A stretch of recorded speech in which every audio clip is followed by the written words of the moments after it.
Well, speaking of voices worth hearing, really pleased to introduce two people who I know are a hero to so many of you and so many of us in this community of business, technology, clean technology. Please join me in welcoming Tom Steyer and Van Jones.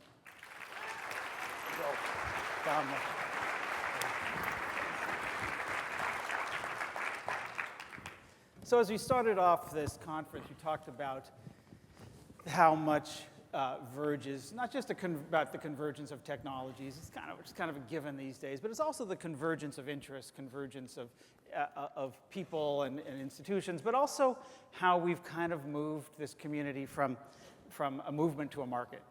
And so I think it's really appropriate we close out the morning with the two of you each of you is a visionary who has been bringing this incredible voice to the world of clean technology, to environmental justice, economic equity, and so many other issues. And now there's this convergence taking place here. So let's just for level set to start off. How are you guys working together, and what's the convergence look like? Tom, let's start with you. Well,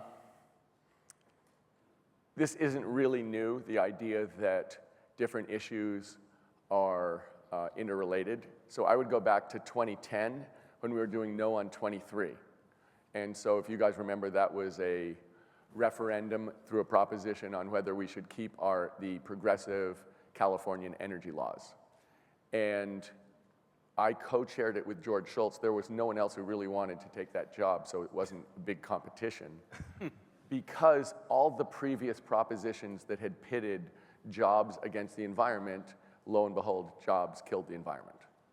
And so we said in 2010 a couple of things. One is the only way to talk about energy, environment, and climate is about local human issues. So if you're not talking about job creation, if you're not talking about relative costs, if you're not talking about health impacts, then you're not speaking to the people of California.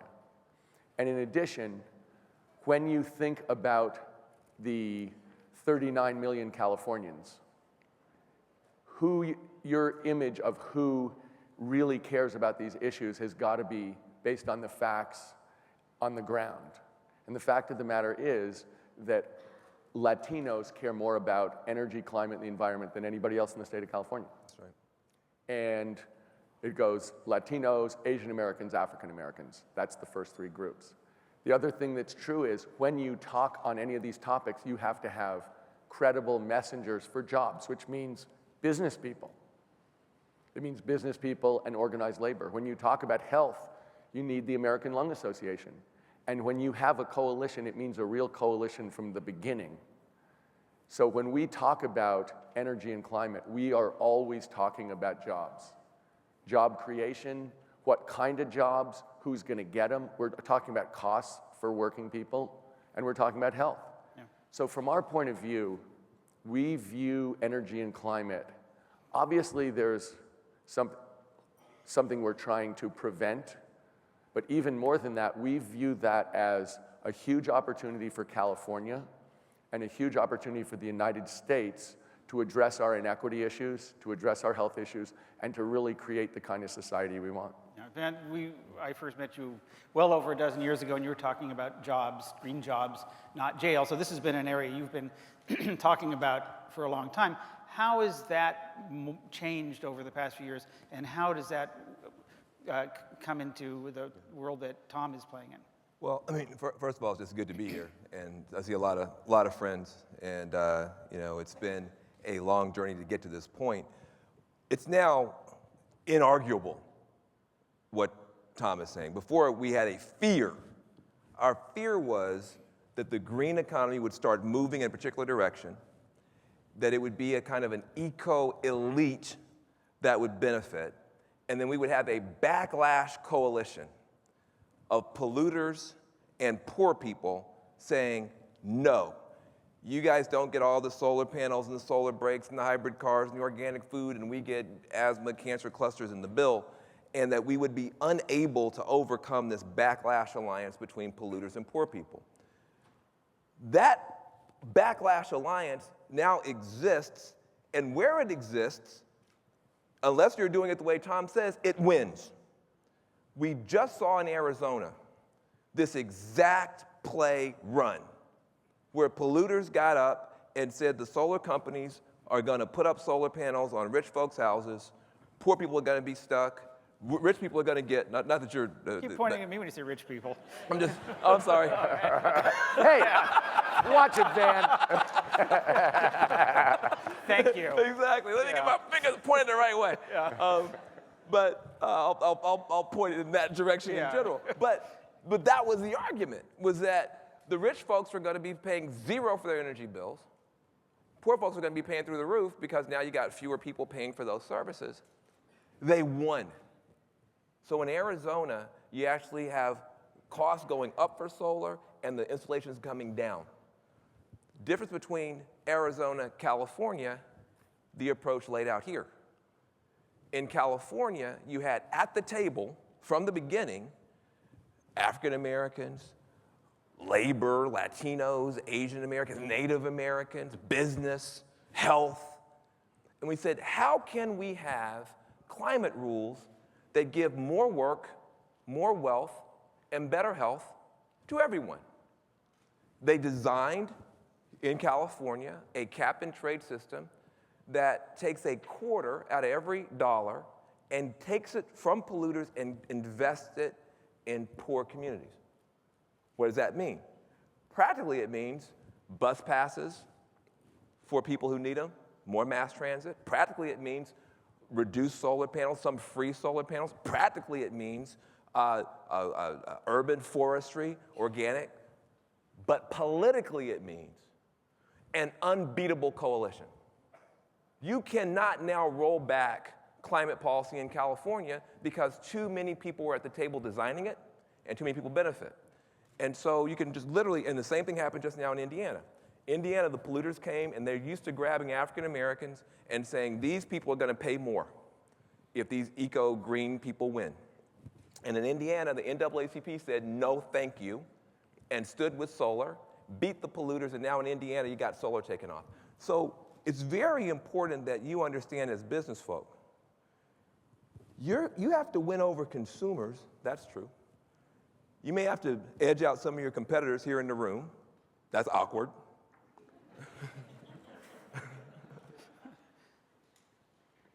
But you also have to live in a world where there's policy and politics. And the more people you include on the front end, the more people will be there for you on the back end.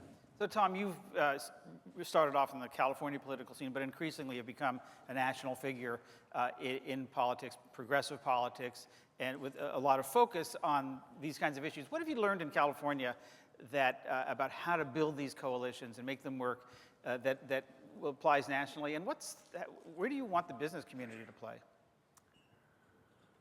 Well, let me just address the question about the business community, because when we talk about energy and climate, it's an inherently economic question. And in the United States of America, you don't get to make huge economic changes without a minimum of the permission of the business community, but really the advocacy of the business community. So in 2010, when we were doing No on 23, we felt it was absolutely incumbent that we have spokespeople from major companies talking about why this would work for them. And when we look around the United States, the impact of business leaders on politics and policy is as high as it's ever been in my lifetime, for sure. So when we think about a change that's going to impact everybody economically, we think it's really appropriate that the conversation be broad-based. We think it's appropriate that Americans be engaged, and we think it's absolutely essential that the people who have the most knowledge and the most credibility about jobs and job creation and new businesses be at the table and also be speaking. So that means business people. It also means labor. The fact of the matter is, we think that it is important for Americans to understand why this is a great opportunity, and the spokespeople have to have credibility on that part of the issue. So, there's no question that what we did in California, which was to engage the business community in 2010, is now nationwide. If you really look at the Fortune 100 companies, with the exception of fossil fuel companies, they're basically with us. You know, when I went to Louisville, Kentucky last year, so that's a deep red state, I mean, one of the two big coal states, and I talked to CEOs, and basically they said, shut up, we know what you think, we agree with you, tell us how we can help. In Louisville, Kentucky. That's our experience of major corporations around the United States. They are with us. And the question is how to bring what you'd think of as the traditional voices of conservatism, like business leaders, like religious faith leaders, like the Pope, who's an incredible spokesperson on this, and like military leaders, where national security leaders are all over this issue on our side.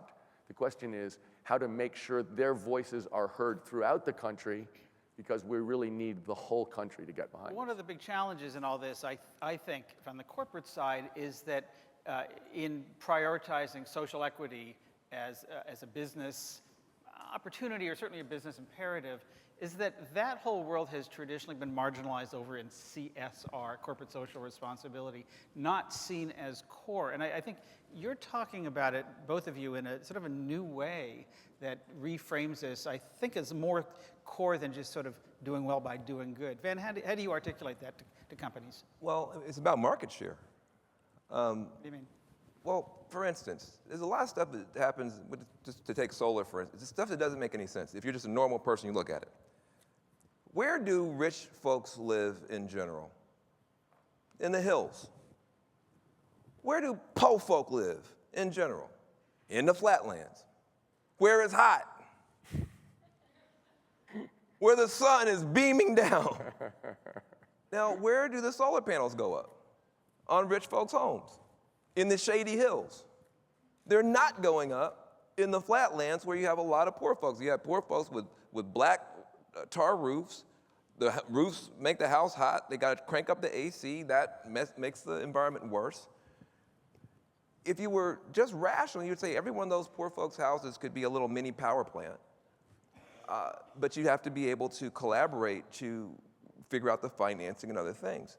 I think you want, while solar panels are now half as cheap as they were half an hour ago, you might want to figure out a way to spread them out. Now, whoever comes to a mayor with that idea is going to get all kind of help. Whoever goes to a state legislator with that kind of idea is going to get all kind of help. You'll get some opposition from utility companies. But my point is that when you're thinking about the next step, you've got to include more people, because you're going to want to have workers that look more like the country, because they're going to find those opportunities with African American faith organizations, Latino social organizations. There are a lot of places that the African American community spends about $1 trillion a year. I mean, it's like individually we're poor, but together we got a lot of money. There are opportunities to increase market share.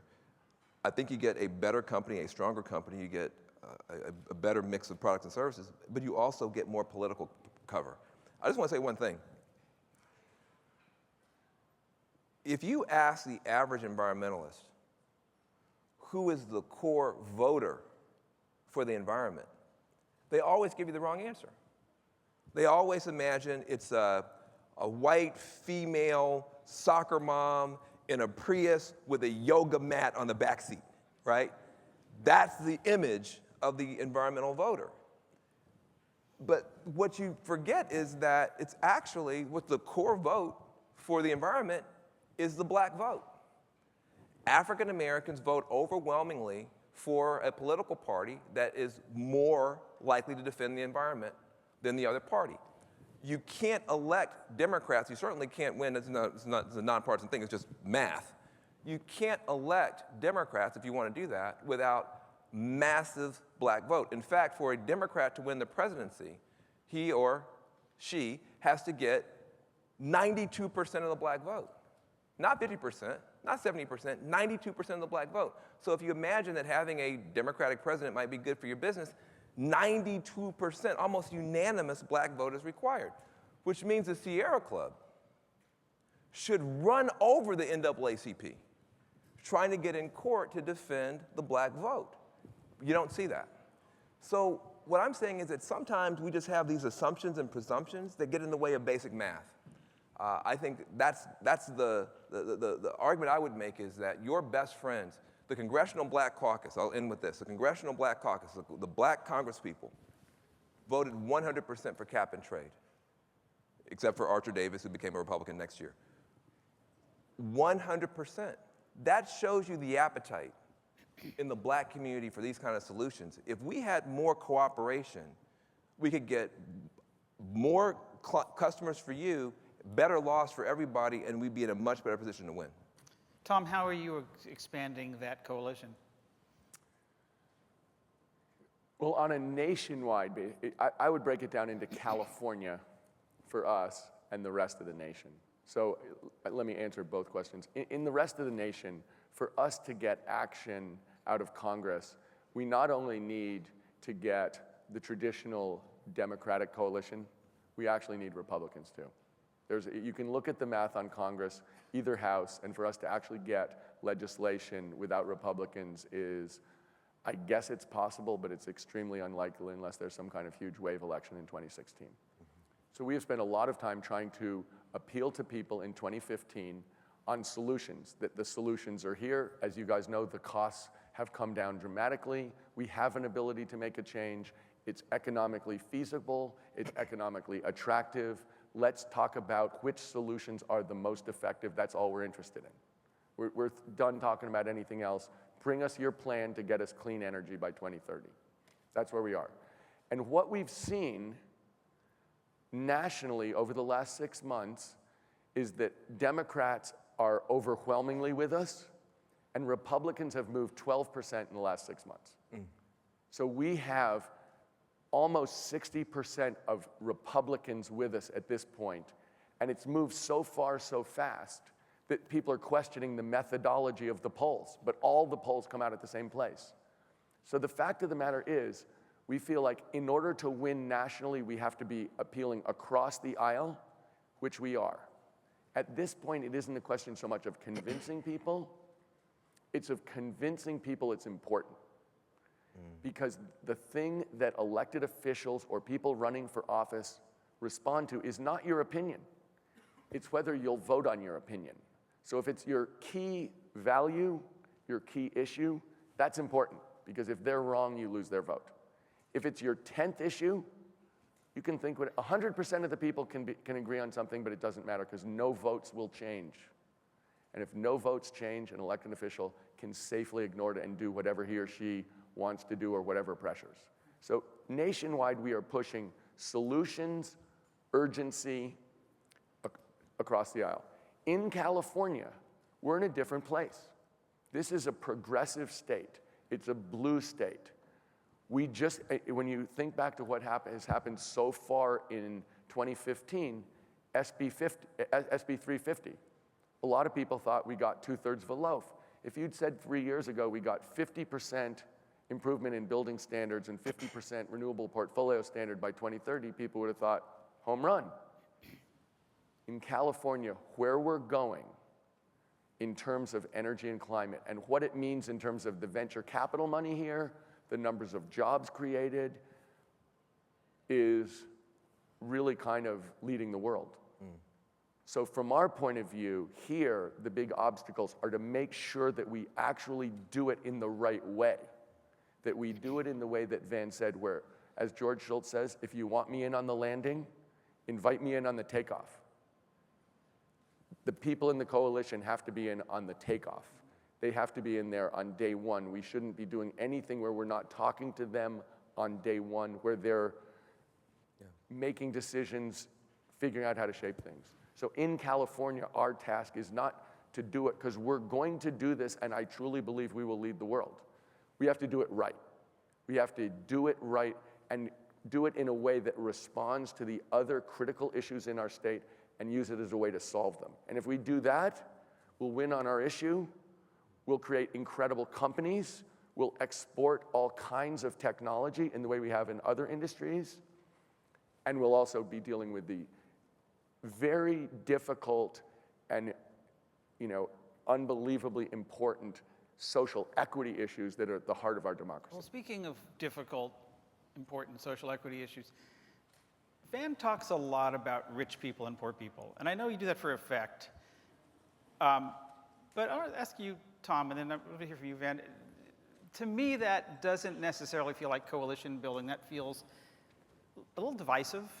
How do you think about that? Is that about that, the rich and poor conversation in talking about something that is about equity and about creating a bigger tent? So if you look at what's happened to incomes since 1990 in the United States, really even you go back to somewhere in the 70s, traditionally American productivity and American wages were like that. Wherever productivity went, wages went. And it was very straightforwardly connected, very directly connected, and pretty darn effective. So you could say that in America, a rising tide lifted all boats. Starting somewhere in the 70s, they were disconnected, completely disconnected. So as productivity continued to rise, wages were unaffected. If you look since 1990, wages for most Americans have gone down. That's 25 years of dropping real wages. If you look since 2008, since the recession, the numbers are crazy. I've seen numbers where the top 1% got over 100% of the wage gains. So when you think about talking about this, I don't think there's any way to sugarcoat it. It's not divisive, it's the truth. So when we think about ourselves as a society, I don't think there's anybody who thinks that's okay. I mean, in a democracy, that doesn't really work. So I think it's really important as a society. I don't think anyone set out to make this happen. But as a society, I think it's really important that we address this and when we think about things, we understand that the people who are not benefiting from the gains that we're making, from the technologies we're creating, from the growth that we're having, are full members of society. And I think, you guys, one of the things that I've done, I went down to the Central Valley to spend a day with some people who are picking tomatoes, and I promise you they are working their ass off. Yeah. And I promise you that those are people who are contributing to society in a way that's a little shocking to see. And they're and the deal they're getting back from society is not one that anyone in this room is really actively seeking. Yeah. So I don't think it's divisive. I think the fact of the matter is,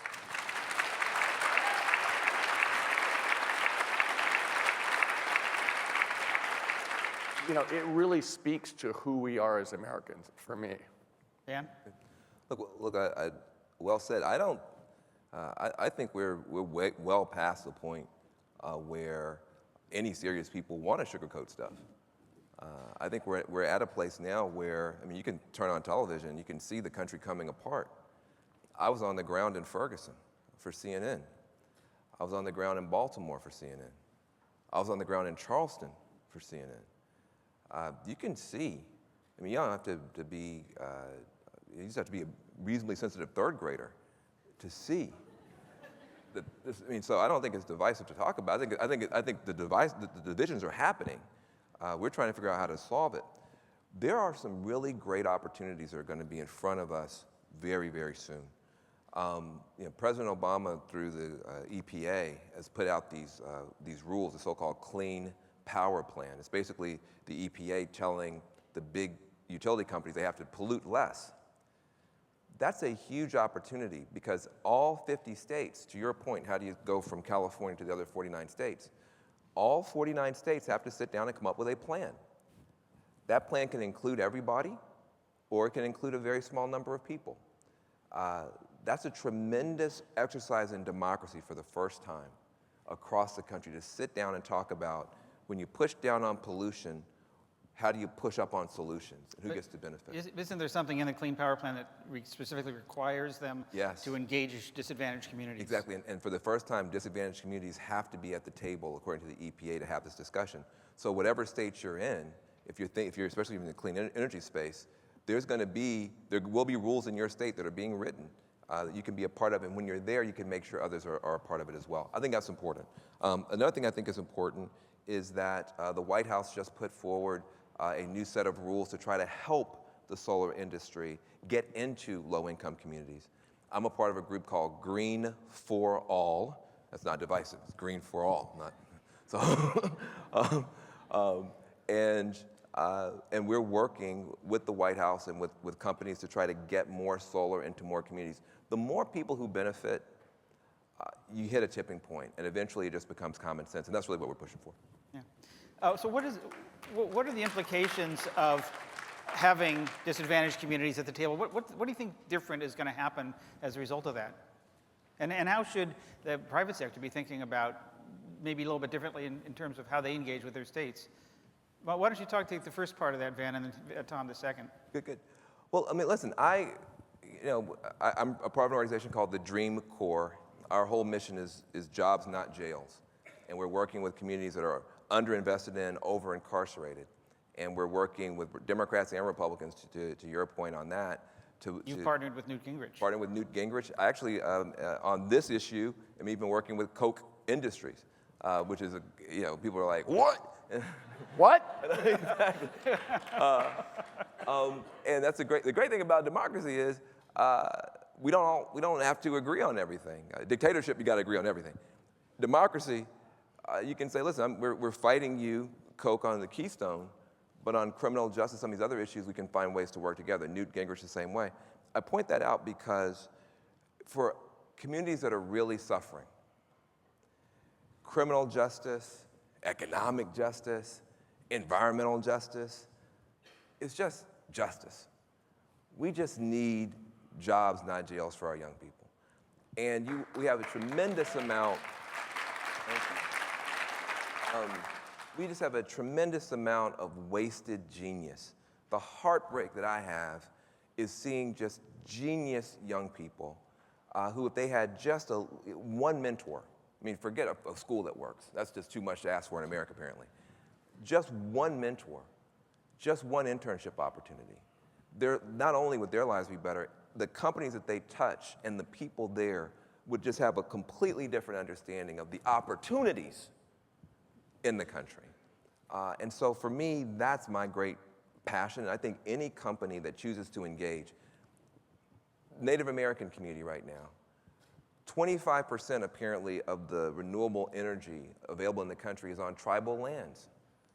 We never even talk about our Native American sisters and brothers and their great opportunity. When I was in the White House, you could, because of the Bureau of Indian Affairs and Bureau of Land Management, on this side of a line, you would have wind farms going up, and over here on the tribal lands, you wouldn't because there was too much red tape and nobody was helping. So you have all these pockets of wealth and genius and opportunity that America is not yet a diverse country. We're bubbles that touch. We're bubbles that touch. If any company that reaches across that membrane is going to find tremendous, tremendous opportunity. Yeah. Tom, you spoke were interviewed at the Aspen Ideas Festival, and I think it was Ron Brownstein from the LA Times asked you, David Koch happened to be in the audience, and he asked you, what would you say to him? And I love your answer, which you said, he was sitting in the front row right in front of you. You said, we don't have to agree on the solutions. We only have to agree that there's a problem. And so we've got an audience here of both in this room and online of some thousands of people who agree on the problem. What's your wish for them about the way that they would engage in solutions? Is it a policy thing? Is it a technology thing? Is it money? If you could just say, I want you to do this one thing, what do you want? Well, my dream in terms of energy and climate, since I think this is our generational challenge, my dream is this for everyone to decide that we will, regardless of party, regardless of geography, regardless of income level or ethnicity, we will decide to solve it together. That's my dream. And so what I would like people to do is to participate clearly politically and to let people know that this is really important. Elected officials need to know you will vote on this. But more than that, I view this as this huge national opportunity to redefine who we are, which means breaking down the kind of barriers and divisions between us that I think are so negative. So the partisanship, this is not something that will not affect everyone in the United States and the world. This is a problem that we should be addressing together. So I think it's really important for business people to be speaking out as business people, saying we can do this, the costs are at a place where we can do it, the technology is at a place where we can do it, and it will only get better. But more than that, I really think it is absolutely essential for us to see this in the broader context of who we want to be as a country and what kind of future we want to have. In terms of sustainability, definitely, I think that's part of who we want to be and who we absolutely have to become. But I think more than this, it's really going back to what I would think of as the absolutely traditional American democratic values. And that to me is, if we will solve it, we will not solve it without getting down to that base level, and which I think will be, obviously it's a challenge. I think it will be a source of great pride for all of us in this room if, in fact, we do create the technology, we do push politically, and we do, in fact, solve this problem together for ourselves, for our country and the world. We will think back and say, that is the most important thing we ever do. Van, give you the last word. You've got some of the world's biggest companies, some of the world's most innovative companies, and sometimes they're one and the same, in this room and watching. What's your wish? Well, I mean, I think we've spoken to it quite well, and I think that those of us who've kind of been through the climate wars, the carbon wars, have come to a real place of, I love hearing your words. I mean, there's a wisdom and a prayer in your heart that I think is very profound. It really is. I mean, it's just, you don't hear that enough, frankly, from national and global leaders. And listen, at Green for All, I'll just say this, at Green for All, our hands are open. I've gone to too many funerals in Oakland alone with young people in caskets and gray-haired people sitting up in the pews, which is the opposite of what it's supposed to be. And I know for sure that there is great talent and opportunity in communities that would love to make your company successful in ways you can't even imagine. And so if you are trying to find a way to build a great company that is a beloved company that can compete both for market share and also in the space of hearts and minds, I'd love to be able to work with any of you guys. We know where the talent is, they just need a shot. Well, may both of your prayers be heard loud and clear, and thank you so much for sharing them. And we should thank this character. Now listen, I've known this guy for almost 13, I tried to figure out, about 13 years. And I remember having the conversation about the need to get this grouping of people together. And it was just, it was like a scribble on your napkin. I mean, it was not this. I mean, this was a prayer in his heart and a dream for him. And the fact, and I was just talking about this backstage, the fact that you're all together here and that you can solve some problems together, you can have some co-opetition, but you can raise the whole field, means that people like me have a lot more hope and opportunity when we go out in our worlds and say, listen, there's something happening. And so this green wave is rising. We hope the green wave lifts all boats. But you got, I think, a huge round of applause owed to this guy. Thank you for your work, man. Thank you. Van Jones, Tom Steyer. Thank you, Tom. Thank you, Tom. Love you very much. Love you very much.